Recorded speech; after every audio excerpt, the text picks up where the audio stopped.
प्रदेश के संभल में पिछले साल शाही जामा मस्जिद में सर्वे के बाद जो हिंसा हुई थी, साल बदलने के बाद भी लोग उसे भूले नहीं हैं। इसी हिंसा में 5 युवाओं की मौत हो गई, जिसमें आरोप था कि उन युवाओं की मौत पुलिस की गोली से हुई थी। और आपको याद होगा कि घटना के बाद पीड़ितों से मुलाकात करने के लिए, उनका दर्द बांटने और घटना का कारण जानने के लिए जब समाजवादी पार्टी का डेलीगेशन संभल जा रहा था, तो उन्हें ये कहकर प्रशासन ने हाउस अरेस्ट कर लिया था कि आपके जाने से वहाँ माहौल खराब हो सकता है। यही नहीं, जिस समय लोकसभा का शीतकालीन सत्र यानी कि विंटर सेशन चल रहा था, तब राहुल गांधी और प्रियंका गांधी को प्रशासन ने जाने से रोक दिया था और यही हवाला दिया था कि जबकि राहुल गांधी अकेले जाने को तैयार थे, लेकिन उनको भी नहीं जाने दिया गया। कहा गया कि आप अगर जाएंगे तो माहौल बिगड़ जाएगा और प्रशासन ने उनको नहीं जाने दिया। लेकिन अब देखिए ना, संभल के उसी इलाके में तमाम तरीके के धार्मिक आयोजन और धार्मिक यात्राओं का आना जारी है और इसी बीच यूपी पुलिस के अधिकारी की एक फोटो खूब वायरल हो रही है। हालांकि ये अधिकारी नए नहीं हैं जिनकी तस्वीर वायरल हुई है। इससे पहले भी अक्सर ये वीडियो और मीडिया में बने रहते हैं और संभल हिंसा के बाद से तो लगातार चर्चा में रहते हैं। हिंसा के दौरान इनको चोट भी लगी। हाल ही में एक यूट्यूबर ने इनका इंटरव्यू करना चाहा तो आरोप है कि उसकी टांगे तुड़वा दी गई, जो मीडिया की सुर्खियों में रहा और एक बार फिर वही सीओ साहब सोशल मीडिया पर छा गए हैं, जहां लोग इनकी जमकर आलोचना कर रहे हैं और वर्दी में इस तरह से धार्मिक आयोजन में इस तरह से हाथ में गदा लेने पर सवाल खड़े कर रहे हैं। दरअसल संभल में किष्किंधा रथ यात्रा निकाली गई और इस रथ यात्रा में संभल की सीओ अनुज चौधरी हनुमान जी का गदा लेकर यात्रा के आगे आगे भारी पुलिस फोर्स और गनर के साथ चलते दिख रहे हैं। बस इसी की तस्वीर को लेकर सीओ अनुज चौधरी पर लोगों ने सवाल खड़े कर दिए कि क्या वर्दी में इस तरह से किसी धार्मिक कार्यक्रम का हिस्सा बनना जायज है? आपको जिम्मेदारी दी गई है यात्रा की सुरक्षा करने की या खुद ही यात्रा में शामिल होने की। लोगों का आरोप है कि क्या ऐसे ही कोई मुस्लिम अधिकारी या पुलिस का दरोगा इस तरह से वर्दी पहनकर मुस्लिम धार्मिक यात्रा में शामिल हो सकता है?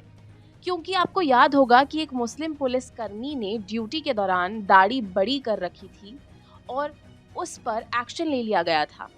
उसे कोर्ट तक जाना पड़ गया था, तब जाकर उस कर्मचारी को राहत मिली थी। और वहीं दूसरी तरफ एक संवेदनशील इलाके में जहां हिंदू मुस्लिम को लेकर बवाल हो गया था और उसके बाद भी इस तरह से पुलिस के अधिकारी का ड्यूटी के दौरान इस तरह से गदा उठाना कहां तक जायज़ है, इसको लेकर सवाल खड़े हो रहे हैं। तस्वीरों में देखिए कैसे साहब रथ में आगे आगे गदा लेकर चल रहे हैं।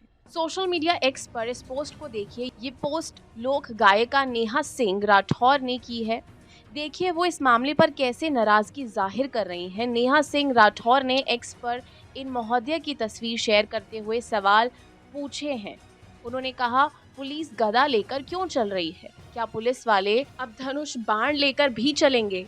बेहया के फूल देश भर में खिल रहे हैं। नेहा सिंह राठौर के इस पोस्ट को शेयर करते ही लोगों के कमेंट्स की बारिश हो गई और सीओ साहब को कटघरे में खड़ा कर दिया गया। अब इस पोस्ट को देखिए, पत्रकार आरफा खानम ने किया है, जिसमें उन्होंने 2 तस्वीरों को शेयर किया है।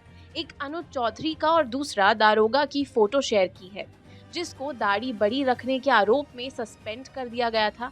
आरफा खानम ने लिखा कि ये संभल के सीओ अनुज चौधरी हैं, जो हाथ में गदा लेकर धार्मिक यात्रा में घूम रहा है ताकि सत्ताधारियों को खुश कर सके। कल को कोई मुस्लिम डिप्टी एसपी किसी तबलीगी जलसे में जाकर तकरीर करेगा या फिर मुहर्रम के जुलूस को लीड करेगा, तो क्या आप हाथों में 1861 का पुलिस एक्ट लेकर उसका स्वागत करेंगे? बस अब गले में भाजपा का पट्टा डालने और पुलिस फोर्स का ड्रेस कोड बदलने की औपचारिकता रह गई है। एक देश दो कानून। याद है ना, बागपत के थाना रमाला के दरोगा इंतजार अली को दाढ़ी रखने पर निलंबित कर दिया गया था, यानी कि सस्पेंड कर दिया गया था। ऐसे तमाम आरोपों सीओ अनुज चौधरी पर लगाए गए हैं और उन्हें सवालों के कटघरे में खड़ा किया गया है। बता दें कि कर्नाटक के किष्किंधा से रथ यात्रा संभल पहुंची। हनुमान जी का रथ लेकर आए गोविंद नंदन सरस्वती ने बुधवार को कार्तिकेय महादेव मंदिर में पूजा अर्चना की। इसके बाद में शहर में रथ यात्रा निकाली गई। ये सपा सांसद बर्क के इलाके से भी निकली। इस दौरान सीओ अनुज कुमार चौधरी यात्रा के साथ गदा लेकर चल रहे थे। पुलिस फोर्स की सुरक्षा के बीच सपा सांसद जिया उर रहमान बर्क के क्षेत्र से यात्रा निकाली गई। इस यात्रा के दौरान शंकराचार्य स्वामी स्वरूपानंद सरस्वती ने दंडी शिष्य स्वामी गोविंदानंद सरस्वती ने कहा है कि मुसलमानों ने खुद स्वीकार किया है कि यहाँ भगवान कल्कि का धाम है। फिलहाल यात्रा को लेकर दोनों समुदाय के लोग यात्रा का स्वागत कर रहे हैं, लेकिन इन सब के बीच प्रशासन के अधिकारियों का इस तरह से धार्मिक कार्यक्रम में शामिल होना सवालों के घेरे में खड़ा करता है।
और आप हमसे जुड़े रहने के लिए सब्सक्राइब करें YouTube पर, फॉलो करें Twitter पर और लाइक करें Facebook पर। और ज्यादा जानकारी के लिए आपको टाइप करना होगा सिर्फ न्यूज़ नशा।